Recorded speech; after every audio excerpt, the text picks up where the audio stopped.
Queridos, olha que coisa mais linda saber isso.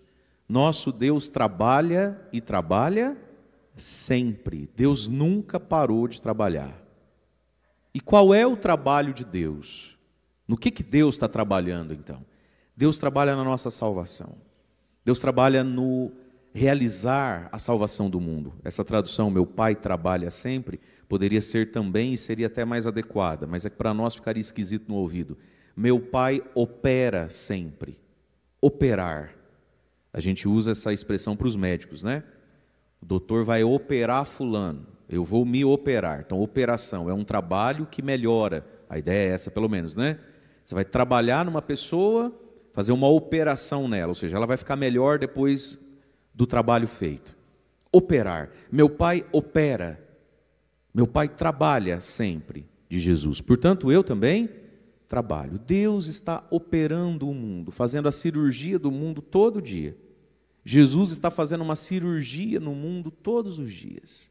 Com qual intuito? Vamos usar algumas imagens que a própria palavra nos deu, que está na primeira leitura. Isaías 49, do 8 ao 15. Vai falando quem é esse Deus, que vai se tornar visível em Jesus, na segunda pessoa da Santíssima Trindade, que se encarna, que se faz homem. Diz lá assim, Isaías 8, 49, 8. Isso diz o Senhor, eu atendo os teus pedidos com favores e te ajudo na obra, no operar, no trabalho da salvação. Deus nos ajuda na nossa própria salvação. Preservei-te para seres, para você ser, elo de aliança entre os povos, para restaurar a terra, para distribuir a herança aos dispersos, para dizer aos que estão presos, saiam, para os que estão nas trevas, mostrai-vos. Está falando aqui do Messias, do Cristo, de Jesus. Mas está falando aqui de todos os que foram batizados em Cristo. E tem uma imagem que diz assim, eu te preservei, eu te poupei para... Meu irmão, deixa eu fazer uma pergunta para você. Você nunca parou para pensar por que Deus te poupou? Você nunca parou para pensar por que Deus te poupou? Primeiro que você já podia ter morrido, você já podia estar no túmulo, não está. Certo, sim ou não? Segundo que a sua fé podia ter morrido, ela não morreu. Você conhece gente que a fé já morreu? Eu conheço vários.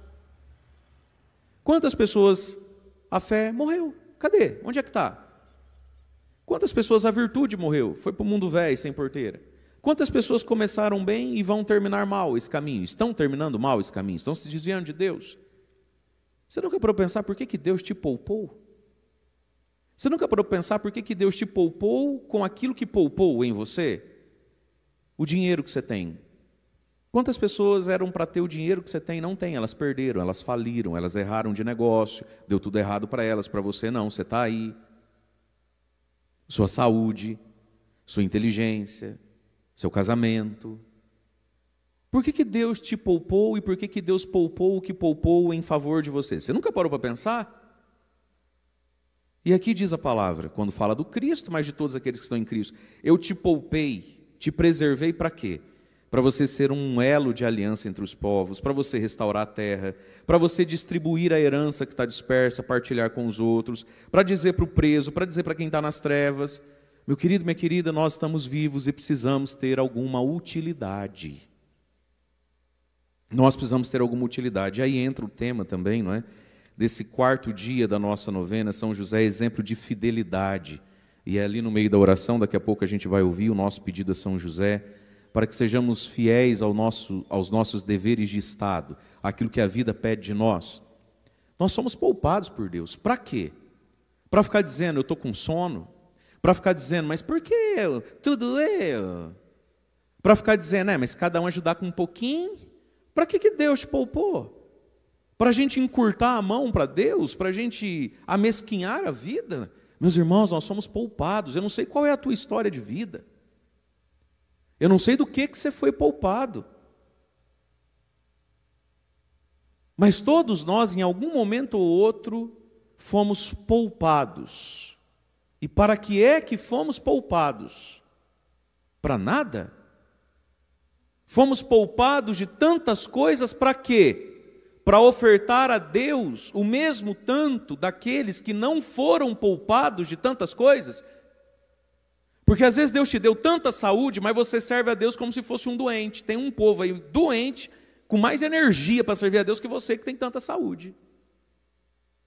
Para na hora de ofertar o seu dinheiro, os seus bens materiais a Deus, você ofertar como se fosse um pobre, mesmo sendo rico?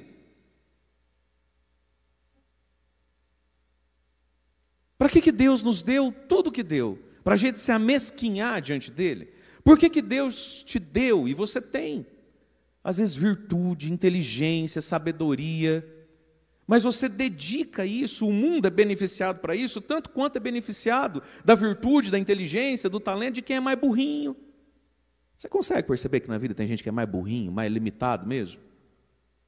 Aí você tem tão mais que os outros, mas o que o mundo recebe disso, o que a tua igreja recebe disso, a impressão que dá é que você é meio burrinho. Esse tipo de gente mesquinha, esse tipo de gente tacanha, esse tipo de gente que se faz de besta, que se faz de morto. Por que é que fomos poupados para tanta coisa boa? Na fidelidade ao nosso chamado, àquilo que Deus apresenta diante de nós através da vida. E aí então começa dizendo esse trabalho de Deus. O que Deus está trabalhando? Deus está trabalhando, está operando quem está preso para ver se sai para fora. Deus está trabalhando quem está nas trevas, que é para ver se ilumina a criatura. Agora, esse é o trabalho de Deus sobre mim. Qual é o meu trabalho? Cooperar. Eu tenho um trabalho para fazer na minha vida. Qual é o trabalho da minha vida? Qual é a missão da minha vida? Ficar rico? Qual é o trabalho da minha vida? Lutar contra o envelhecimento e se encher de borracha na cara, nos peitos. Qual é o trabalho da vida? Conquistar mais, para ter uma segurança, ter mais, para provar para minha cunhada, para o meu cunhado, que ele está achando que ele é o quê? Que só ele consegue as coisas? Qual é o trabalho da vida, meus irmãos? O trabalho da vida, a missão da vida é a nossa própria santificação, diante e dentro de tudo que nos acontece. Então Deus está operando, trabalhando e dizendo para mim, Padre Mário, sai dessa cadeia, dessa prisão. Qual é o meu trabalho? Sair. Qual é o meu trabalho? Deus está operando em mim para dizer aos que estão nas trevas, Padre Mário, sai dessa treva. Vem para a luz, meu filho. Qual é o meu trabalho? Ir para a luz. Cooperar com Deus. Nós podemos cooperar com Deus. Somos chamados a cooperar com Deus. Por que nós, católicos, veneramos e celebramos os santos e santas de Deus? Por uma questão, entre tantas, por uma questão muito simples. Porque são cooperadores de Deus. Essa visão protestante de que, não, eu falo direto com Jesus.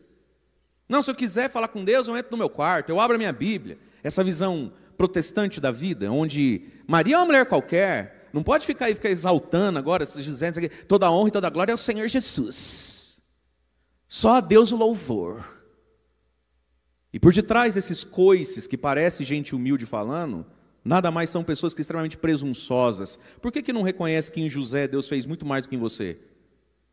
Por que não aceita que Deus escolheu pessoas para coisas maiores do que escolheu você? E por que não aceita que Deus escolhe pessoas para cooperar com Ele? O nome disso é presunção, é vaidade, é orgulho, é chatice, é mimimi, tem nada de humildade aí. Agora, nós veneramos para entender o nosso próprio chamado. Nós somos cooperadores de Deus. E, em primeiro lugar, eu sou cooperador de Deus com o operar e o trabalho de Deus em relação a mim mesmo. Eu sou a minha primeira tarefa. Junto com essa, eu coopero com Deus na vida dos outros.